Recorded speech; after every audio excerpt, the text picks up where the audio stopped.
Welcome back to one more food blog. ನಾವು ಇವತ್ತು ಕುಂದಾಪುರದ ಒಂದು ಸ್ಪೆಷಲ್ ಪ್ಲೇಸಲ್ಲಿ ಇದ್ದೀವಿ. ಇವರು ನನ್ನ ಜೊತೆ ಇರೋರು ಚಂದ್ರಿಕಾ ಅಂತ. ಇವರು ಚಿಕ್ಕ ವಯಸ್ಸಿನಲ್ಲೇ ಒಂದು ಬಿಸ್ನೆಸ್ಸನ್ನು ಸ್ಟಾರ್ಟ್ ಮಾಡಿದ್ದಾರೆ. ಅದೇನೆಂದರೆ ಎಲ್ಲ ರೀತಿಯ ಮಸಾಲ ಪದಾರ್ಥಗಳನ್ನು ಅವರು ತಯಾರಿಸ್ತಾರೆ. ನಾವು ಅದರಲ್ಲಿ 3 ಮಸಾಲೆಗಳನ್ನು ತಗೊಂಡಿದ್ದೀವಿ. ಒಂದು ಚಿಕನ್ ಘೀ ರೋಸ್ಟ್, ಚಿಕನ್ ಕಬಾಬ್ ಹಾಗೆ ಚಿಕನ್ ಗ್ರೀನ್ ಮಸಾಲಾನ ಇವತ್ತು ಉಪಯೋಗಿಸ್ಕೊಂಡು 3 ರೀತಿಯಲ್ಲಿ ಡಿಶಸ್ಸನ್ನು ರೆಡಿ ಮಾಡ್ತೀವಿ. ಅದು ಕೇವಲ ಅರ್ಧ ಗಂಟೆ ಒಳಗೆ 3 ರೆಸಿಪಿಯನ್ನು ಮಾಡ್ತೀವಿ. ಚಂದ್ರಿಕಾ ಹೇಳಿದ್ದೀವಿ ಅರ್ಧ ಗಂಟೆಯಲ್ಲಿ 3 ರೆಸಿಪಿಯನ್ನು ನಾವು ಮಾಡ್ತೀವಿ ಅಂತ. ಆಗತ್ತೆ ಹೌದಾ? 100% ಆಗುತ್ತೆ. ಬಿಕಾಸ್ ಈ ಒಂದು ಚಂದು ಮಸಾಲದಲ್ಲಿ ಯಾವುದೇ ರೀತಿಯ ಕೆಮಿಕಲ್ ಇಲ್ಲ, ನ್ಯಾಚುರಲ್ 100% ನ್ಯಾಚುರಲ್ ಪ್ರಾಡಕ್ಟ್ ಆಗಿದ್ರಿಂದ ಸೊ ಇದರಲ್ಲಿ ನಾವು ಮತ್ತೆ ಇನ್ನೊಂದು ಪ್ಲಸ್ ಪಾಯಿಂಟ್ ಏನಂದ್ರೆ ಏನು ಆ್ಯಡ್ ಮಾಡ್ಬೇಕಂತ ಇಲ್ಲ, ಉಪ್ಪು ಖಾರ ಇದರಲ್ಲೇ ಇರೋದ್ರಿಂದ ಸೊ ಅರ್ಧ ಗಂಟೆ ಅಲ್ಲ ಅದಕ್ಕಿಂತ ಬೇಗ ನಾವು 3 ಪ್ರಾಡಕ್ಟ್ ಅನ್ನು ಮಾಡ್ಬೋದು. ನಾವಿವಾಗ ಮಾಡುವಂಥ ರೆಸಿಪಿಗಳಿಗೆ ಏನೆಲ್ಲ ಇಂಗ್ರೀಡಿಯೆಂಟ್ಸ್ ಬೇಕು ಅನ್ನೋದನ್ನು ಹೇಳ್ತೀನಿ. ನಿಮಗೆ ನಿಜವಾಗ್ಲೂ ಶಾಕ್ ಆಗುತ್ತೆ, ಇಷ್ಟು ಕಡಿಮೆ ಐಟಮಲ್ಲಿ ನಾವು ರೆಸಿಪಿಯನ್ನು ಮಾಡ್ಬೋದಾ ಅಂತ. ನಾವಿಲ್ಲಿ ಅರ್ಧ ಕೆಜಿದು 3 ಪಾರ್ಟಾಗಿ ಚಿಕನನ್ನು ಇಟ್ಕೊಂಡಿದ್ದೀವಿ. ಮೊದಲನೇದಾಗಿ ಅದರಲ್ಲಿ ಚಿಕನ್ ಕಬಾಬ್ಗೆ ಅರ್ಧ ಕೆಜಿ ಚಿಕನ್, ಹಾಗೆ ginger garlic paste, Chandu chicken kebab powder, ಹಾಗೆ 1 ಎಗ್. ಆಮೇಲೆ ನೆಕ್ಸ್ಟ್ ಚಿಕನ್ ಗೀ ರೋಸ್ಟ್ ಮಾಡ್ತೀವಿ. ಅದಕ್ಕೂ ಕೂಡ 500 ಗ್ರಾಮ್ ಅಷ್ಟು ಚಿಕನ್ ಪೀಸ್, ಹಾಗೆ ಕರ್ಡ್ ತೊಗೊಂಡಿದ್ದೀವಿ, ಲಿಂಬೆಹಣ್ಣು, ಆಮೇಲೆ ಘೀ ಬೇಕು ಮುಖ್ಯವಾಗಿ, ಜಿಂಜರ್ ಗಾರ್ಲಿಕ್ ಪೇಸ್ಟ್, ಆಮೇಲೆ ದೊಡ್ಡ ಈರುಳ್ಳಿ, ಚಂದು ಅರಿಶಿಣದ ಪುಡಿ, ಚಂದು ಘೀ ರೋಸ್ಟ್ ಪೌಡರ್ ಇದೆ. ಇದು ಚಂದು ಗ್ರೀನ್ ಮಸಾಲ ಅಂತ ಮಾಡ್ತಾ ಇದ್ದೀವಿ.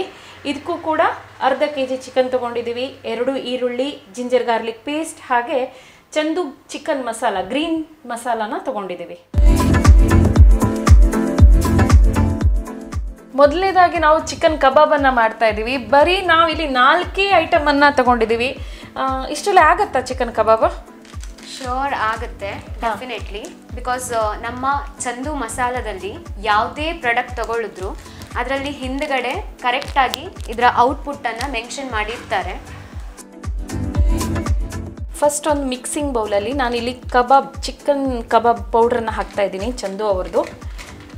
ಅರ್ಧ ಕೆಜಿಗೆ ನೀವು ಫುಲ್ ಪ್ಯಾಕೆಟ್ ಹಾಕಬೇಕಾಗತ್ತೆ. ಅರ್ಧ ಕೆಜಿ ಚಿಕನ್ ತೊಗೊಂಡ್ರೆ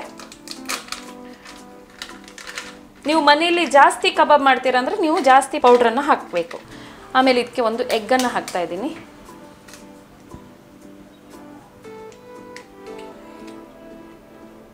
ಇವಾಗ ನೋಡಿ ಇದಕ್ಕೆ ಚಂದು ಜಿಂಜರ್ ಗಾರ್ಲಿಕ್ ಪೇಸ್ಟನ್ನು ಹಾಕ್ತಾ ಇದ್ದೀನಿ. 1 ಟೇಬಲ್ ಸ್ಪೂನಷ್ಟು ಜಿಂಜರ್ ಗಾರ್ಲಿಕ್ ಪೇಸ್ಟ್. ಇವೆಲ್ಲ ಹಾಕಿದ ಮೇಲೆ ಒಂದ್ಸಲ ಚೆನ್ನಾಗಿ ಇದನ್ನು ಮಿಕ್ಸ್ ಮಾಡ್ಕೊಳ್ಬೇಕು. ಇದಕ್ಕೆ ನೀವು ನೀರು ಮತ್ತು ಉಪ್ಪನ್ನು ಹಾಕಲೇಬಾರ್ದು, ಯಾಕಂದರೆ ಇದು ನೋಡಿ ಈ ರೀತಿ ಅಂಟು ಬರಬೇಕಿದು. ಎಗ್ ಹಾಕಿರೋದ್ರಿಂದ ಈ ರೀತಿ ಅಂಟು ಬರುತ್ತೆ. ಉಪ್ಪು ಯಾಕಂದರೆ ಇದರಲ್ಲೇ ಪ್ಯಾಕೆಟಲ್ಲಿ ಉಪ್ಪಿರೋದ್ರಿಂದ, ಪೌಡ್ರಲ್ಲೇ ಇರೋದ್ರಿಂದ ನೀವು ಮತ್ತೆ ಉಪ್ಪನ್ನು ಹಾಕೋದು ಬೇಡ. ಈ ರೀತಿ ಅಂಟಿನ ರೂಪಕ್ಕೆ ಬಂದ ಮೇಲೆ ಇದಕ್ಕೆ ಚಿಕನನ್ನು ಹಾಕಬೇಕು.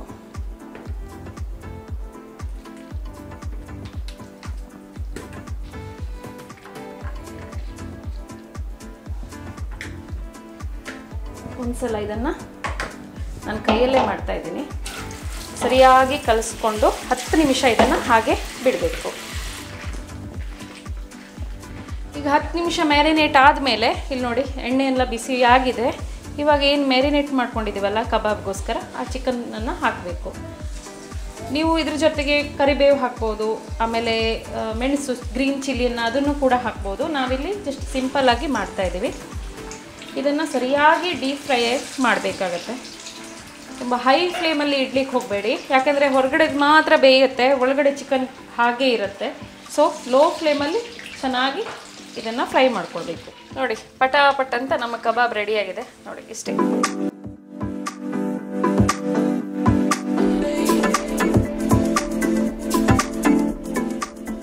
ಇವಾಗ ಘೀ ರೋಸ್ಟ್ ಮಾಡೋದು ಹೇಗೆ ಅಂತ ನೋಡೋಣ. ಫಸ್ಟು 500 ಗ್ರಾಮ್ ಚಿಕನನ್ನು ತೊಗೊಂಡು ಚೆನ್ನಾಗಿ ತೊಳೆದು ಇಟ್ಕೊಂಡಿದ್ದೀನಿ. ಇದಕ್ಕೆ ಒಂದು ಪಾತ್ರೆಯಲ್ಲಿ 500 ಗ್ರಾಮ್ ಚಿಕನ್, ಆಮೇಲೆ ಇದಕ್ಕೆ 1 ಚಿಟಿಕೆಯಷ್ಟು ನೋಡಿ ಇಷ್ಟೇ ಅರಿಶಿಣದ ಪುಡಿ, ಆಮೇಲೆ ಒಂದು 6 ಚಮಚದಷ್ಟು ಟೇಬಲ್ ಸ್ಪೂನ್ ತೊಗೊಂಡಿದ್ದೀನಿ ಮೊಸರು,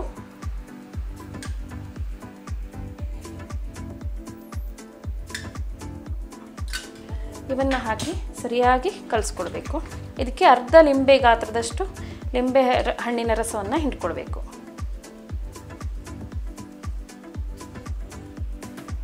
ಒಂದ್ಸಲ ಮತ್ತೆ ಚೆನ್ನಾಗಿ ಮಿಕ್ಸ್ ಮಾಡ್ತೀನಿ. ಇದನ್ನು ಕೂಡ 10 ನಿಮಿಷ ಹಾಗೆ ಬಿಡಬೇಕು. ಇವಾಗ ಘೀ ರೋಸ್ಟ್ಗೆ ಫಸ್ಟ್ ಪಾತ್ರೆಯನ್ನು ಬಿಸಿ ಮಾಡಿ ಇಟ್ಕೊಂಡಿದ್ದೀನಿ. ಇದಕ್ಕೆ 50 ಗ್ರಾಮ್ನಷ್ಟು ತುಪ್ಪನ ಹಾಕ್ತಾ ಇದ್ದೀನಿ. ಆವಾಗ ನಿಮ್ಗೆ ತೋರಿಸಿದ್ದೆಲ್ಲ ಒಂದು ದೊಡ್ಡ ಗಾತ್ರದ ಈರುಳ್ಳಿಯನ್ನು ಅದನ್ನು ಸರಿಯಾಗಿ ಪೇಸ್ಟ್, ನೀರಿಲ್ಲದೆ ಪೇಸ್ಟ್ ಮಾಡ್ಕೊಂಡಿದ್ದೀನಿ. ಇವಾಗ ಇದಕ್ಕೆ ಹಾಕ್ತಾ ಇದ್ದೀನಿ. ಇದ್ರ ಜೊತೆಗೆ 1 ಟೇಬಲ್ ಸ್ಪೂನಷ್ಟು ಜಿಂಜರ್ ಗಾರ್ಲಿಕ್ ಪೇಸ್ಟ್ ಸರಿಯಾಗಿ ಇದನ್ನು ಫ್ರೈ ಮಾಡ್ಕೊಳ್ಬೇಕು. ಈರುಳ್ಳಿಯ ಹಸಿ ವಾಸನೆ ಹೋಗೋ ತನಕ ನಾವು ಇದನ್ನು ಸರಿಯಾಗಿ ತುಪ್ಪದಲ್ಲಿ ಫ್ರೈ ಮಾಡ್ಕೊಳ್ಬೇಕು. ಇವಾಗ ಈರುಳ್ಳಿ ಹಸಿ ವಾಸನೆ ಎಲ್ಲ ಹುರಿದ್ಕೊಂಡಿದ್ದೀನಿ ನಾವು. ಇವಾಗ ಮ್ಯಾರಿನೇಟ್ ಮಾಡಿರುವಂಥ ಚಿಕನನ್ನು ಹಾಕ್ತಾ ಇದ್ದೀನಿ.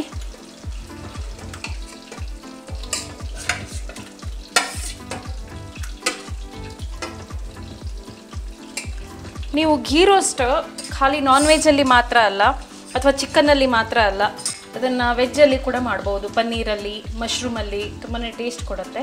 ಹಾಗೆ ನಾನ್ ವೆಜ್ಜಲ್ಲಿ ಫಿಶ್ ಘೀ ರೋಸ್ಟ್, ಆಮೇಲೆ ಪ್ರಾನ್ಸ್ ಘೀ ರೋಸ್ಟ್ ಇದೆಲ್ಲ ನೀವು ಮಾಡ್ಕೊಂಡು ತಿನ್ಬೋದು.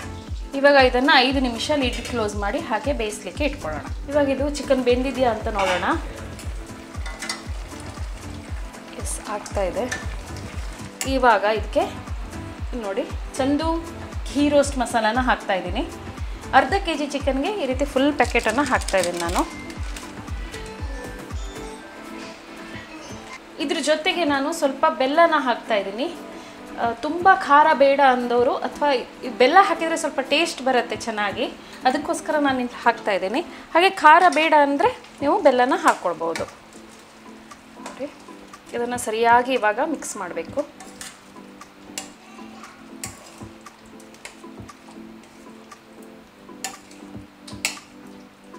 ಇವಾಗ ಇದಕ್ಕೆ ಲಿಡ್ ಕ್ಲೋಸ್ ಮಾಡಿ ಒಂದು 5 ನಿಮಿಷ ಹೀಗೆ ಬೇಯಿಸ್ಕೊಳ್ಬೇಕು. ಚಿಕನ್ ಸರಿಯಾಗಿ ಬೆಂದಿದೆ ಇವಾಗ, ಬಟ್ ನೀರಿರೋದ್ರಿಂದ ಇದನ್ನು ಏನು ಮಾಡಬೇಕು ಅಂದರೆ ಸರಿಯಾಗಿ ಅದನ್ನು ತಿರುಗಿಸ್ತಾ ಇರಬೇಕು. ಇಷ್ಟು ಥಿಕ್ನೆಸ್ ಬರಬೇಕು ಘೀ ರೋಸ್ಟ್ಗೆ ಯಾವತ್ತು. ನೋಡಿ ಇವಾಗ ಇದು ಆಗಿದೆ. ನಾನು ಸ್ಟವನ್ನು ಆಫ್ ಮಾಡ್ತಾ ಇದ್ದೀನಿ.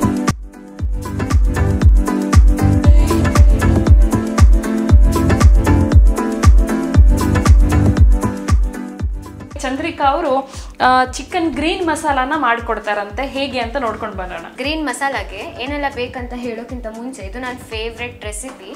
ಬಿಕಾಸ್ ದಿಢೀರ್ ಅಂತ ಆಗುವಂತ ರೆಸಿಪಿ ಇದು. ಮನೇಲಿ ಯಾರು ಇಲ್ದಿದ್ದಾಗ ನಾನಂತೂ ಅನ್ನನ ಜೊತೆ ಈ ಸಾರನ್ನೇ, ಚಿಕನ್ ಸಾರನ್ನೇ, ಚಂದು ಗ್ರೀನ್ ಚಿಕನ್ ಸಾರನ್ನೇ ನಾನು ಮಸಾಲ ಯೂಸ್ ಮಾಡಿ ಸಾರನ್ನು ಮಾಡ್ತೀನಿ. ಇವಾಗ ಶುರು ಮಾಡೋಣ. ಸೊ ಮೊದಲಿಗೆ ಒಂದು ಪಾತ್ರೆಯಲ್ಲಿ ನಾನು 3 ರಿಂದ 4 ಚಮಚ ತುಪ್ಪನ ಹಾಕ್ತಾ ಇದ್ದೀನಿ. ತುಪ್ಪನೂ ಹಾಕ್ಬೋದು, ಎಣ್ಣೆನೂ ಹಾಕ್ಬೋದು.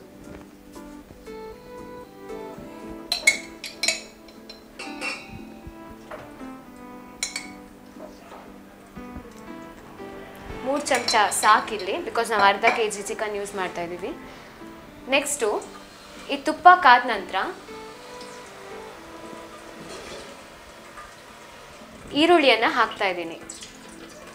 1 ಅಥವಾ 2 ಈರುಳ್ಳಿ, ಸಣ್ಣ ಗಾತ್ರದ ಈರುಳ್ಳಿಯನ್ನು ನಾನಿಲ್ಲಿ ಬಳಸ್ತಾ ಇದ್ದೀನಿ. ನೆಕ್ಸ್ಟು 1 ಸ್ಪೂನು ಶುಂಠಿ ಬೆಳ್ಳುಳ್ಳಿ ಪೇಸ್ಟ್, ಚಂದು ಶುಂಠಿ ಬೆಳ್ಳುಳ್ಳಿ ಪೇಸ್ಟನ್ನು ಹಾಕ್ತಾ ಇದ್ದೀನಿ. ಇದಾದಮೇಲೆ ಈ ಈರುಳ್ಳಿ ಚೆನ್ನಾಗಿ ಫ್ರೈ ಮಾಡ್ಕೊಳ್ತಾ ಇದ್ದೀನಿ.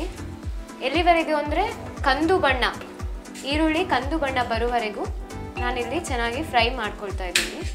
ಇವಾಗ ಈರುಳ್ಳಿ ಲೈಟಾಗಿ ಕಂದು ಬಣ್ಣಕ್ಕೆ ಬಂದಿದೆ. ಸೊ ನೆಕ್ಸ್ಟ್ ನಾವು ಅರ್ಧ kg ಚೆನ್ನಾಗಿ ತೊಳೆದಿರುವಂತಹ ಚಿಕನನ್ನು ಹಾಕ್ತಾ ಇದ್ದೀನಿ.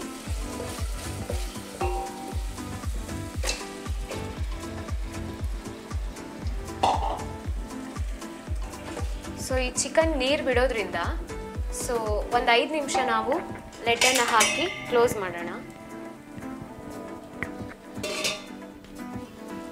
ಹಾಂ, ಇವಾಗ ನೀರು ಬಿಟ್ಟಿದೆ. ಇವಾಗ ನಾವು ಚೆನ್ನಾಗಿ ನೀರು ಬಿಟ್ಟಿದ್ರಿಂದ ಇವಾಗ ನಾನು ಚಂದು ಮಸಾಲವನ್ನು 3 ರಿಂದ 4 ಸ್ಪೂನನ್ನು ಹಾಕ್ತಾ ಇದ್ದೀನಿ.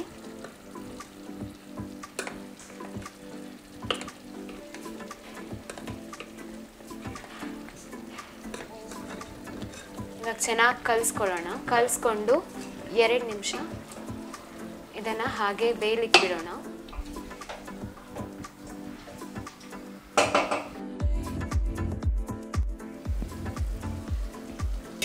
ಇವಾಗ ಕೊನೆಯದಾಗಿ ಅರ್ಧ ಲೀಟರ್ ನೀರನ್ನು ಹಾಕ್ತಾ ಇದ್ದೀನಿ. ಇನ್ನೇನು 5 ನಿಮಿಷ ನಾವು ಈ ಚಿಕನನ್ನು ಬೇಯಲಿಕ್ಕೆ ಬಿಟ್ಟರೆ ನಮ್ಮ green chicken masala, Chandu green chicken masala ಸಾರು ರೆಡಿ. ಇವಾಗ ಸಾರು ಆಗಿದೆ. ಚೂರು ರುಚಿಗೆ ತಕ್ಕಷ್ಟು ನೀರು ಹಾಕಿರೋದ್ರಿಂದ ಸ್ವಲ್ಪ ಉಪ್ಪು ಹಾಕ್ತಾ ಇದ್ದೀನಿ, ರುಚಿಗೆ ತಕ್ಕಷ್ಟು.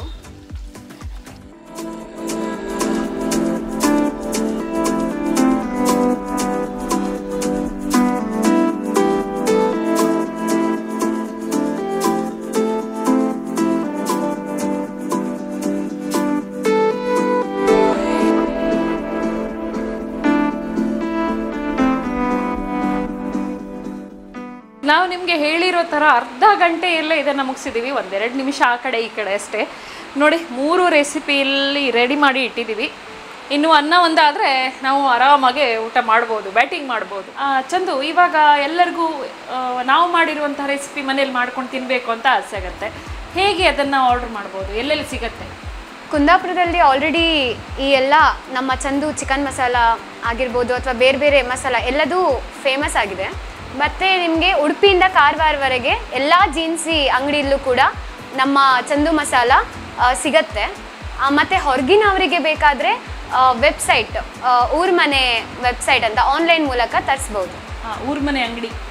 ಊರ್ಮನೆ ಅಂಗಡಿ. ಓಕೆ, ಊರ್ಮನೆ ಅಂಗಡಿಯಲ್ಲಿ ನಿಮಗೆ ಸಿಗತ್ತೆ. ಅದರ ಲಿಂಕನ್ನು ಕೂಡ ನಾವು ಹಾಕಿರ್ತೀವಿ. ಆ್ಯಂಡ್ ಇಲ್ಲಿ ಚಿಕನ್ದು ಮಾತ್ರ ಅಲ್ಲ, ಇವ್ರದ್ದು ಫಿಶ್ ಮಸಾಲ ಕೂಡ ಇದೆ, ಫಿಶ್ ಫ್ರೈ ಮಸಾಲ ಕೂಡ ಇದೆ. ಆ ವಿಡಿಯೋಸನ್ನೆಲ್ಲ ನೆಕ್ಸ್ಟ್ ನಾವು ಟ್ರೈ ಮಾಡ್ತೀವಿ ನಿಮ್ಮ ಜೊತೆ ಶೇರ್ ಮಾಡ್ಕೊಳ್ಳೋದಕ್ಕೆ. ನಿಮಗೆ ಇಷ್ಟ ಆಗಿರ್ಬೋದು ಅಂತ ಅಂದ್ಕೊಳ್ತಾ ಇದ್ದೀವಿ ಈ ಎಲ್ಲ ರೆಸಿಪಿ ಹಾಗೆ ಈ ವಿಡಿಯೋಸ್ ಎಲ್ಲ. ಸೊ ಇಷ್ಟ ಆದರೆ ಲೈಕ್ ಮಾಡಿ, ಕಮೆಂಟ್ ಮೂಲಕ ನಿಮ್ಮ ಅಭಿಪ್ರಾಯನ ತಿಳಿಸಿ. ನಾವು ನಿಮ್ಮನ್ನು ಇನ್ನೊಂದು ವಿಡಿಯೋದಲ್ಲಿ ಮೀಟ್ ಆಗ್ತೀವಿ. ಅಲ್ಲಿ ತನಕ take care, bye, see you.